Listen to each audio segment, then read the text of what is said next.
Thousands come together today to celebrate Queen Elizabeth II on her Platinum Jubilee. Gayle King hosts a special tonight exploring the triumphs and the turbulence of the monarch's 70-year reign and interviewing those that she has touched along the way, Anne-Marie, including one very famous rock star. Queen Elizabeth II, there's never been a reign like hers, a triumph of service and duty unparalleled in history.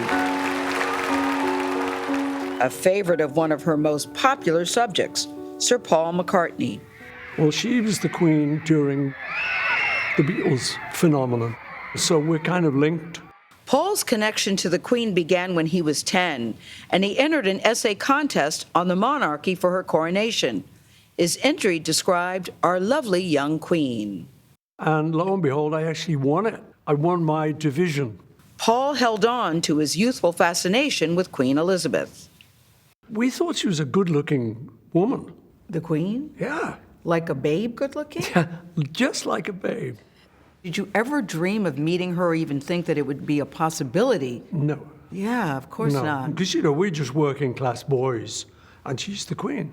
So there's an ocean or two between us. So I never thought I would till we became the Beatles. Yeah. And we got rather famous. Yeah, rather.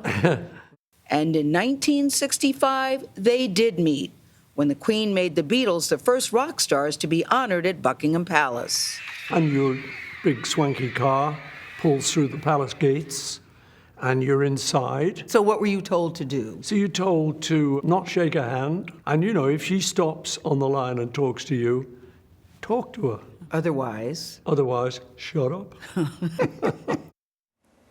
And CBS Mornings co-host Gayle King joins us now, back in Studio 57. I know, when I walked in, I thought, saw the crew, the old crew. Yes, I got all warm and fuzzy and tingly. I know. You can stay if you'd like. Okay, Anne-Marie, I see you got jokes. So, Gayle, talking to Sir Paul, I find it absolutely remarkable that this obviously world-famous, groundbreaking musician, but who had very humble beginnings. His dad, Jim, and his mom, Mary, also had humble beginnings. He wrote a little essay about the Queen, and then he gets to meet her. But then he won. Here he is, this little elementary school kid. I know. Who enters a contest, and he wins, he said, much to his surprise. And so fast forward years later that he's met her several times. It's not just once. Right. Not only that, he wrote a little song about her, My Queen, da-da-da-da, and she's a very nice something. And he got to sing it to her. So he feels great kinship with her. And listen, it's very hard to get Paul McCartney to do an interview, and he only did it because we were talking about the Queen. At the time we did that interview, he had new music that was about to come out. He didn't want to talk about his music. He just wanted to talk about the Queen. That's how highly she's revered by so many different types of people. You know, it's funny, I was listening to a BBC report, Johnny Diamond, our own Johnny Diamond, this morning, and he said, this Jubilee is an example of a country at ease with its eccentricities, right? And I thought it's so true, because no matter how people feel about the firm, if you will, they unabashedly adore the Queen. They do not care. They're not embarrassed about it at all. That's despite all this sort of the turbulence that she's had, and particularly with her extended family. Because everybody's got feelings about Charles, about Will and Kate, about Meghan and Harry, but everybody universally seems to love the Queen. But she's not turbulent. It's the people around her. But she's not. And the thing that people say about her is she is always very steady, always very calm. She really does have that, how does the saying go? Don't complain, don't explain. That whole stiff upper lip thing. Just imagine she's never given an interview. I know. And when you ask people about her, they said nobody really knows what she thinks about many things. Many things. Or you could also say anything. But because she hasn't never given an interview, and they say she never will sit down for an interview. But it's great to me that she's so universally beloved, because how many people or things do you know that people say never disappoint? That they never disappoint. And we had somebody on this morning on CBS Mornings. I know it's your favorite morning show. And Holly Williams is talking to people on the street, and they said, without the Queen, we're just Britain. But with the Queen, we're Great Britain. Oh, isn't that good? I like that. I know, because I thought, where's she going with that? And then she said, without the Queen, we're Great Britain. And all these people that have camped out, that are waiting to see, probably won't even get to see her. Right. but it doesn't matter. Yeah. They just want to be. Listen, I'll be honest. I wish I was there. Yeah, me too. I Don't mean, you, Vlad? I just want to Gayle, soak it no, in you and know feel that it. I told the people in London at our I'm bureau bummed I that wanted to go. I was like, whatever the Jubilee and if something medically should happen, I want to be there because I, like you, am such a huge monarchy buff. We were together for Harry and Meghan's wedding. That was one of the most. I had so much fun covering that. Right. I like all the tradition of it too. Yes. I like that the tradition of the Queen and the love for the Queen and the monarchy. People can about the monarchy, but it is still there, and it is going to continue.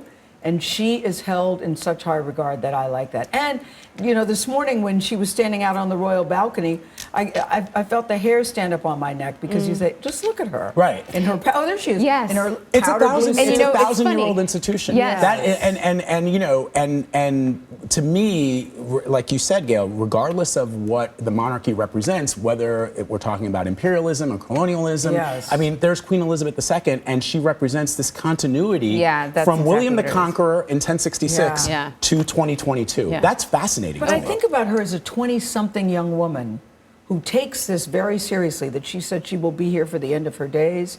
Because people say, why doesn't she step down? Why doesn't she step down? She's now 96.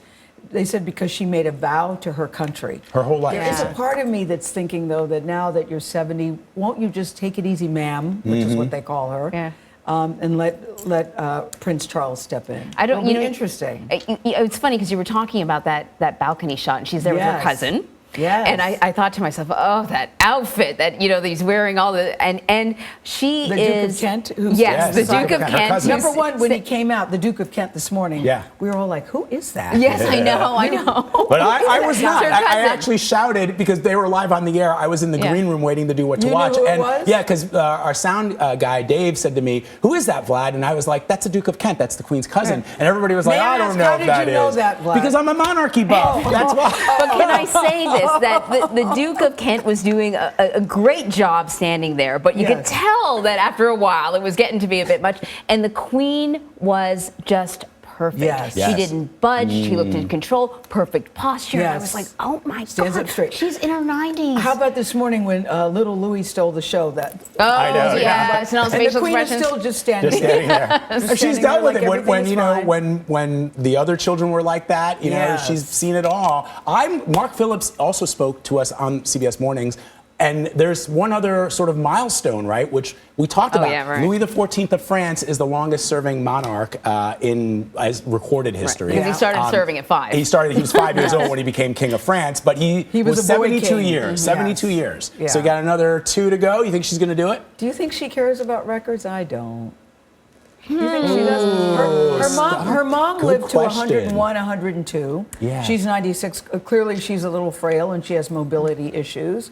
But I just think, especially since Prince Philip is gone, she loves being at Windsor Castle, so I'm told that that's her favorite place in the world with her horses and her dogs. I just think it would be nice that after 70 years she decides, and they said that's the only thing that would make her step down if she just thought health-wise that she wasn't up to the task. She certainly cut way back on her duties, and you already see Prince Charles stepping in for her. I just think it would just be such a nice thing. I do too. But I'm fascinated by it all, Vlad. I really am. Me I'm too. fascinated You by guys And are I not can't the wait to only see this one. special, A lot yes. of people are going to be watching the Yeah, special. we're very proud of this special. Yes, very, very Talked to cool. a lot of different people. Love about having her. you here, Gayle. I like being here. I like Thank being here. you. Gayle, thank you so much. Anne-Marie Green. Good to be with you. Good to be with you. Thank you. I love it every time she says that. I love that. It feels so friendly and so welcoming to me, and it's so you. It does. Some people say things. it is good. It sounds kind of cheesy, like you're just saying that for TV. Whenever you say it's good to be with you, I actually believe you. Look, you're up at 4 a.m. Yeah. It's really good to be with you. Yes, I am watching. All right, so Her Majesty the Queen, a Gayle King Special, airs tonight at 10, 9 Central on CBS. You can also stream it right here on CBS News tomorrow night at 8 and 11 p.m. Eastern or on Paramount Plus.